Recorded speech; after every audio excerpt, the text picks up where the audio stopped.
नमस्कार मंडळी.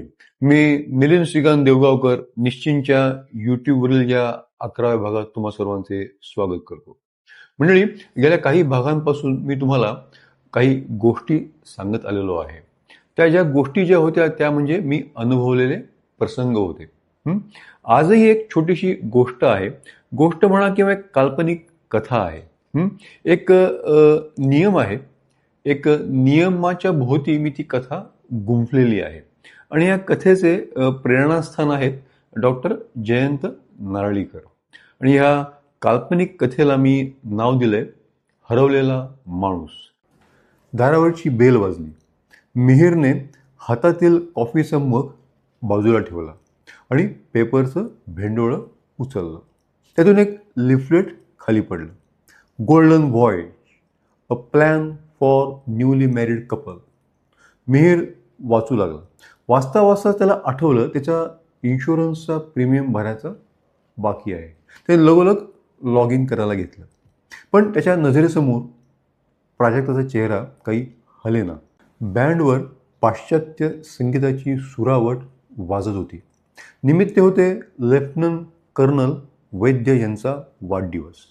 त्यांचे मित्र कॅप्टन राऊत यांनी त्यांच्या बंगलीच्या हिरवळीवर एक छोटेखानी पार्टीचं आयोजन केलेलं होतं. या पार्टीला सैन्यदलातील काही अधिकारी उपस्थित होते. त्यापैकीच एक होता मिहीर. मिहीरला नुकतंच कमिशन मिळालं होतं आणि तो त्या सैनिकी पोशाखामध्ये भलताच रुबाबदार दिसत होता.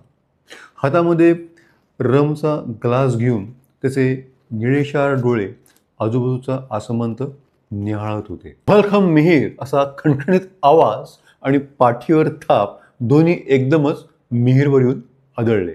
मिहीरने दचकून मागे वळून बघितले. Oh captain Raut. हातातला रमचा ग्लास सावरत मिहीरने कॅप्टन राऊत यांना शेक हँड केलं. I don't believe such a handsome personality alone today. Captain Raut डोळे मिसकावत मिहीरला म्हणाले. Oh no sir, I have. मिहीरने हातातला रमचा ग्लास उंचावून दाखवला.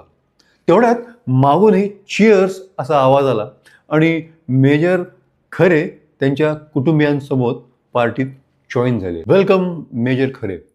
कॅप्टन राऊत यांनी मेजर खरे त्यांची मिसेस आणि त्यांच्या मुलीची मिहीरसोबत ओळख करून दिली. प्राजक्ता, मेजर खरेंची मुलगी. 10-12 वर्षाची असूनही ती चार चौघात लक्ष वेधून घेत होती. उंचशी, तरतरीत चेहरा आणि चमकदार डोळे. 10, 9, 8, 7, 6, 5, 4, 3, 2, 1 आणि प्रचंड मोठा आवाज करत रॉकेट मंगळयान मोहिमेवर निघाले. या मोहिमेचं नेतृत्व कॅप्टन रोहित करत होते आणि त्यांच्यासोबत मिहीरही होता. नासाने पाठवलेल्या पर्सिव्हरन्स रोव्हरच्या देखभालीकरता ऑपरेशन मार्स 2 ही मोहीम आखलेली होती. यान वेळेत मंगळावरती उतरले. त्यांनी योग्य प्रकारे पर्सिव्हरन्स यानाची देखभाली केली आणि त्यासोबतच त्यांनी मंगळावरती जीवसृष्टी अवतरू शकते का याचेही काही प्रयोग केले. सर्व काही वेळेत पूर्ण झालं आणि यान परतीच्या प्रवासाला निघालं. शहनाईचे मंजूळ स्वर आसमंतामध्ये भरलेले होते. लग्नाच्या पारंपरिक पोशाखामध्ये मिहीर आणि प्राजक्ताचा जोडा खूप सुंदर दिसत होता. काय मंडळी, चमकलात ना? हो सांगतो. झालं असं की मिहीरचं ऑपरेशन मार्स 2 हे यान परतीच्या प्रवासाला निघालं खरं, पण मध्येच ते कृष्णविवरामध्ये ओढलं गेलं. पण सुदैवाने ते पृथ्वीवरती सुखरूपपणे आलं. त्या दरम्यान प्राजक्ताचं लग्नाचं वय झालेलं होतं.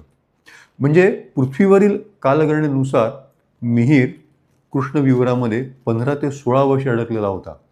पण ज्यावेळेस तो परत आला त्यावेळेस त्याचं वय काही वाढलेलं नव्हतं. आपला हा हिरो गद्दे 25मध्येच होता. मिहीर आणि प्राजक्ताची 2 seater just married Airbus space स्टेशनकडे हनीमून करता रवाना झाली आणि मिहीरने गोल्डन व्हॉयज पॉलिसी करता लॉग इन केलं. तर मंडळी, मला तुम्हाला सांगायचं काय, तर ज्यावेळेला एखादी विमाधारक व्यक्ती ही ज्यावेळेला बेपत्ता होते, त्यावेळेला विमा कंपनीचे काय नियम असतात. तर एफ-आय-आर दाखल केल्यानंतर 7 वर्षांनी विमा कंपनी त्या व्यक्तीला मृत म्हणून घोषित करते. आता या 7 वर्षाचे प्रीमियम पूर्ण वेळेत भरणं हे गरजेचं आहे. त्यानंतर कोर्ट डिक्री आणि पोलीस रिपोर्ट सादर केल्यानंतर विमा कंपनी तो दावा पूर्ण करते. तर मंडळी, हा एपिसोड आपल्याला कसा वाटला जरूर तुम्ही मला कळवा. सोशल मीडियावरती माझं हँडल आहे मिलिंद निश्चिंत. धन्यवाद.